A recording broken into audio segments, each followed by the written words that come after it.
Hello everyone, welcome sa ating daily devotions and once again, this is Pastor Bong Bailon of Real Life Christian Communities and you are listening sa aming daily devotional from Monday to Friday, no? At ito ay naka-base sa message na inyo pong narinig o naririnig pag Sunday. I preach usually every Sunday. Sometimes other pastors are the ones who preach.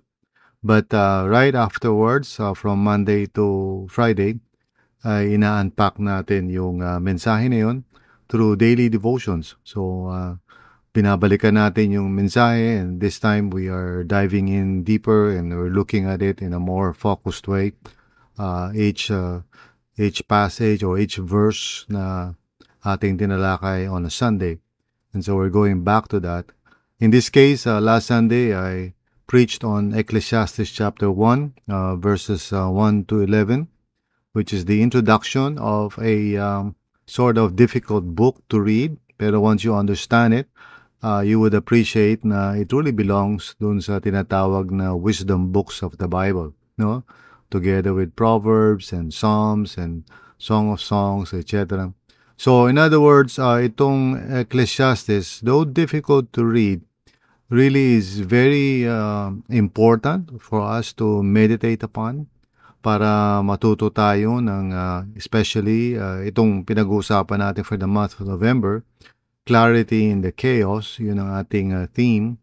So we're talking about how to respond to difficult situations, not just emotionally, reacting emotionally, but also responding faithfully dun sa mga nangyayari, no, na triggers natin. And we are all triggered one way or the other, no, as human beings. I have been saying right from the very beginning nitong series natin na there's no shame na in admitting na we are sometimes stressed or anxious about certain triggers in our lives. In fact, we should really pay attention to that. And we should be able to come before the Lord in His presence to process that and to understand what is really going on so that we do not just simply, react emotionally o kaya repetitively, yung paulit-ulit lang tayo because of our chronic anxiety tendencies. Pero I hope and pray na nagkakaroon tayo ng mas deeper understanding of the process. It's not so much kung ano yung nag-trigger o ano yung issue, though we usually focus on that. Ang mahalaga talaga is the process of really understanding, becoming self-aware, and understanding that we do have options. At hindi lang po yung mag-react lang tayo emotionally like being angry or upset or feeling ashamed or guilty and so forth and so on. But we can, step back in the presence of the Lord and not be anxious because we know that the Lord is near. He is with us. So anyway, I'm just giving you a bit of a background of what we're trying to talk about for the month of November, as well as, bakit meron tayong mga, messages or sermons na tulad ng last Sunday where we talked about faith without all the answers. So today, we are going to look at Ecclesiastes chapter 1, verses 5 to 6, and then we would jump to verses 9 to 10. If you notice, I don't know if you've noticed that since Sundays ago when I preached it, I was not going through the passage ng basta chronologically or sunod-sunod, but I am jumping because I think there is a structure in the passage. It's what Bible scholars call chiasm. So that's why I started with verses 1 to 4, tapos 11, and then we're moving to 5 and 6, and then 9 and 10. And then by tomorrow, we are going to talk about verses 7 and 8, no? And of course, for the last 2 more days, we are going to look at, a couple more of the passages na significant na nabanggit ko last Sunday. So we're going to look at Ecclesiastes chapter 1 verses 5 to 6 tapos verses 9 to 10. So if you have your Bibles with you, o kaya you just read yung naka-post po no na verse. So let's read that. The sun rises and the sun sets and hurries back to where it rises. The wind blows to the south and turns to the north. Round and round it goes, ever returning to its course. What has been will be again. What has been done will be done again. There is nothing new under the sun. Is there anything of which one can say, look, this is something new? It was here already, long ago. It was here before our time. So the title po of our daily devotional for today ay When Life Feels Repetitive. Isn't that true sa ating karanasan, you know? Anyway, tayo po yung manalangin. Let's all pray and ask God to guide us in our devotional for today. Lord, maraming salamat nga po, Panginoon, na bagamat sinasabi ng teacher sa Ecclesiastes that everything is meaningless, but in you, Lord Jesus, you have come to redeem us and you have come to give meaning and purpose and joy sa puso namin through our faith in you, Panginoon. Help us, O God, na maproseso namin yung all the ambiguities and the unanswered questions that we might have in life in order for us to really take heart and to trust in you in spite of at kahit na hindi nasasagot lahat ng mga tanong.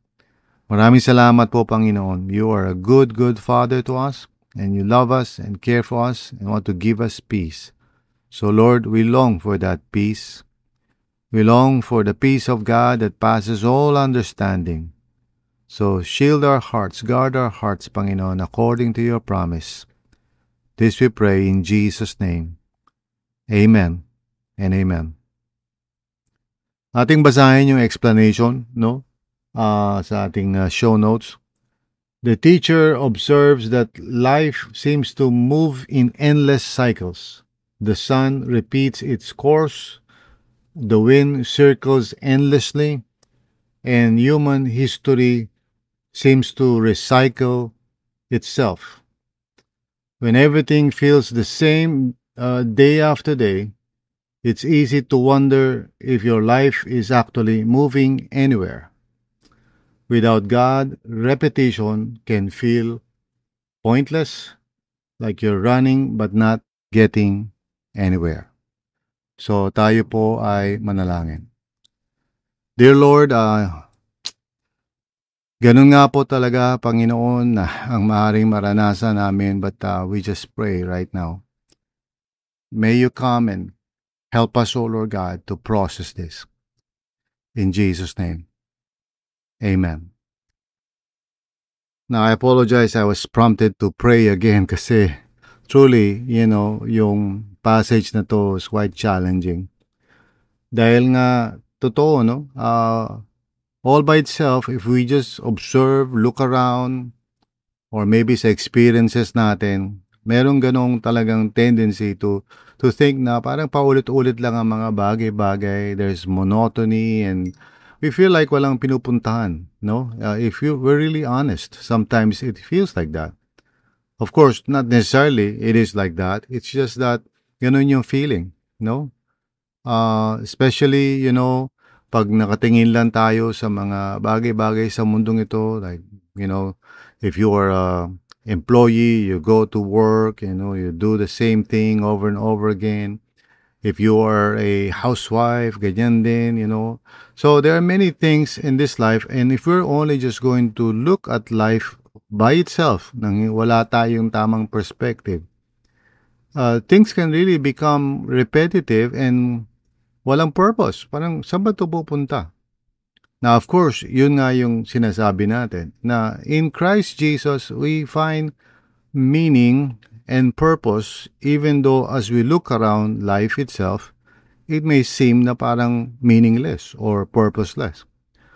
Kaya nga sabi ni Jesus sa atin, take heart, So the only way that we can truly find meaning and purpose in our lives is not to look at life lang on its own or try to base our happiness sa mga nangyayari because ang ending nun is that we would be bewildered and confused kasi things can become so repetitive, like paulit-ulit lang, and especially kung negative yung nangyayari, no? Okay lang sana kung paulit-ulit yung positive, di ba? Yung mga nangyayari paulit-ulit, maganda. I mean, di ba, sino ba naman magrereklamo doon, right? I mean, kung everyday may blessing, di praise the Lord, napakasaya ng buhay. But what if yung paulit-ulit ay problema? Conflict. Yung paulit-ulit ay, yung di pagkakaunawaan. Yung paulit-ulit ay yung laging merong issue or drama. Yung paulit-ulit eh, yung lagi na lang may problema sa pera o yung paulit-ulit eh, lagi nilang di nagkakaunawaan o nag-aaway.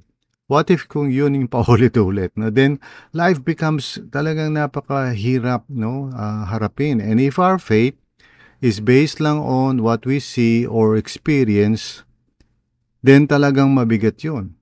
No, we would probably arrive at the same conclusion as the teacher dito sa book of Ecclesiastes. We probably would say, grabe, this is meaningless, this is purposeless. And the author of the book of Ecclesiastes is simply telling us how one person na just looking at life and basing his conclusions at life and experience and so forth, talagang yun yung pupuntahan. And the author is basically saying, yeah, it's understandable na ganun yung magiging pananaw. That's why toward the end, like I said in last Sunday's sermon, maririnig natin yung author saying na, okay, that may be true. Life may seem to be, meaningless and repetitive. Yes, sabi ng author. But in the end, at the end of the day, ika nga, let's look to God and find our hope in Him and the steadfast love of God and His faithfulness. Doon tayo tumingin. Not in our experiences, not in what we see with our eyes or hear with our ears. And He's not saying, hindi sinasabi nung teacher dito sa Ecclesiastes na, na wag ka nang gumawa ng anything na parang uulitin. He's just saying na if we look at life all by itself, wala na tayo iba pang iisipin, just life as it is, we would probably arrive at the same conclusion. Yun ang parang point niya. We would say na walang pupuntahan. It's just pabalik-balik lang. The sun rises and the sun sets and hurries back to where it rises. Yun ang makikita mo. The wind blows to the south and turns to the north. Round and round it goes, ever returning on its course. That will be your observation. What has been will be again, and what has been done will be done again. There is nothing new under the sun. And then medyo sabi pa niya, is there anything of which one can say, look, this is something new? At ang sagot niya is, well, it was here already, long ago. It was here before our time. So he may sound na parang very negative and sarcastic, but he's basically putting on the persona of somebody who's so invested sa mundong ito, in this life, that everything is based sa kanyang nararanasan at nakikita. And he can only, ika nga parang ina-adapt niya yung mindset ng isang tao na, okay, dito sa mundong ito, dito ko na itataya lahat ng aking energy. And he's saying, look, it won't work. Kasi I did it. Parang ganun yung sinasabi ng teacher. He was taking that mindset or persona and he's saying, I did it, I did everything, pero at the end of it, iisa lang ang conclusion. Everything is hebel or meaningless. Yun ang kanyang realization. And yun din ang magiging realization natin. Okay? Unless, kaya nga na sinabi ng author ng Ecclesiastes at the end of the book, chapter 12, sabi niya, when everything has been considered or heard, well, we come back to the main thing, and that is to trust God, for His way is perfect. The Lord's word is flawless. That's the only thing we can really do. Trust God. Put our hope and faith in Him. At yun ang sinabi ni Jesus, take heart, for I have overcome the world. Only Jesus can give true meaning and purpose and direction, even in the midst of all the repetitiveness of life itself. Siya lang ang nagbibigay ng sense of purpose and direction sa buhay ng tao. And one day, sabi niya, He will return and establish a new heaven and a new earth. Hindi totoo na parang everything is cyclical lang. There may be some aspects to it, like yung weather, etc. But the whole universe is moving toward that beautiful and glorious goal of a recreated earth and a recreated heaven. So let's read our application. With God, even repetitive seasons have value. He works quietly in the routines we often overlook. Ordinary days, simple tasks, familiar rhythms. When you invite Him into your daily life, mundane moments become sacred moments. Ask the Lord to help you see His presence and purpose even in the same old parts of your week. And that can only happen once we see it from God's point of view. Sabi nga nung one time na narinig ko yung isang author, sabi niya, God daw is like a child, di ba? Kasi ang children daw, pag meron kang ginagawa no matter how silly, kahit paulit-ulit, they don't get tired with it, Pag inahagis-agis mo yung bata, di ba, tawa siya ng tawa, and then gusto niya ulit-ulitin mo yung mapagod ka. Sabi ng author, could it be that God is like that? Enjoying the sunrise, the sunset, kahit paulit-ulit. And then he says na, minsan tayo, we become too old, no? And siguro sabihin natin, siguro, anong term natin dyan? Parang seryoso tayo masyado. Wala yung childlike faith natin. And that's why in Jesus, when we humble ourselves and we let go, and we become human-sized, trusting in the Lord, not trying to control our lives, we can see the world in a different way. And we can understand that in Christ, there is purpose. So even though nandyan yung repetitive na mga bagay-bagay, we don't despair. We don't say, well, I don't base my faith on what I can see or experience. Kasi otherwise, I can easily come to that wrong conclusion as the teacher na parang wala namang pupuntahan ng mga bagay-bagay. You see, he's adopting the persona of someone who thinks like that.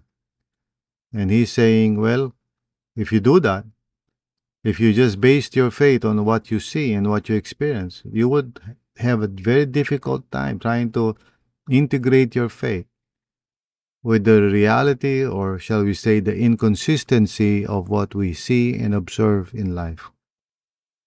So tayo po bilang mga mananampalataya, we need to step back and, not invest, our lives on something fleeting and repetitive, but to really to engage ourselves in the work of the Lord, which is never in vain, never purposeless. Sabi ni Paul, hindi masasayang what we do in God's kingdom. Kaya tayo po, we go to work and all of that, pero kung doon lang umiikot yung buhay natin, everything just becomes repetitive and purposeless. Pero when we, unite ourselves with Jesus, so even yung work natin, that may seem like repetitive, alam natin may purpose lahat yan. And we are glad. We experience shalom, peace sa puso natin. Amen? So, ang reflection natin is, which repetitive part of your life do you need to surrender to God so He can bring new meaning into it? So, let's just think about that. Think about your life. Are you bored about anything? Do you feel like parang paulit-ulit lang? Would you surrender that to the Lord? And say, God, help me not to invest my life in this world na kung saan paulit-ulit ang mga bagay-bagay. Help me, Lord, to set my eyes and my heart on you. And to believe, Lord God, na in spite of the fact na, yes, nakikita ko yung paulit-ulit, Pero Lord, in you, alam kong may pupuntahan ng lahat ng bagay. So maraming salamat sa hope na meron kami in you and through you.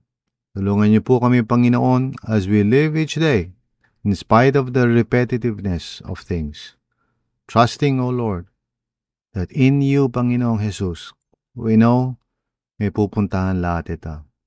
And as we labor and serve you, Panginoon, we know that nothing is wasted. Everything will have its purpose and meaning. Salamat, Panginoon. Thank you, Lord. Thank you. In Jesus' name. Amen. Amen.